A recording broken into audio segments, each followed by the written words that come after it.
కనిపిస్తుంది. రాత్రి సమయంలో కొంతమంది ఆడవాళ్ళు గాజులు తీసేసి నిద్రపోతూ ఉంటారు, చెవి కమ్మలు తీసేసి నిద్రపోతూ ఉంటారు. అలా చేయకూడదు. రాత్రి సమయంలో ఆడవాళ్ళు గాజులు కానీ చెవి కమ్మలు కానీ తీయకూడదు. అలాగే ఇంటి ఆవరణలో మొక్కలకి వాడిపోయిన ఆకులు ఉండకూడదు. మొక్కలకు వాడిపోయిన ఆకులు ఉంటే ఇంట్లో నెగిటివ్ ఎనర్జీ ఉంటుంది. అలాగే అటక మీద పాత వస్తువులు ఎక్కువ రోజులు ఉండకూడదు.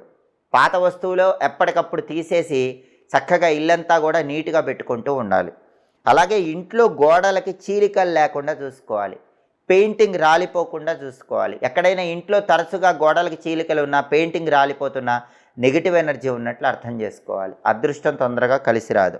అలాగే మాడిపోయినటువంటి బల్బులు ఇంట్లో లేకుండా చూసుకోవాలి. ఎప్పుడైనా బల్బు మాడిపోతే వెంటనే ఆ బల్బు తీసేసి కొత్త బల్బు పెట్టుకోవాలి. ఆగిపోయిన గడియారాలు ఇంట్లో ఉండకూడదు. ఇంట్లో పంపులో నీటి చుక్కలు ఊరికే కిందకి లీక్ అవుతూ ఉండకూడదు. ఇంట్లో నీళ్లు లీకేజ్ ఎక్కువ ఉంటే పంపులో నుంచి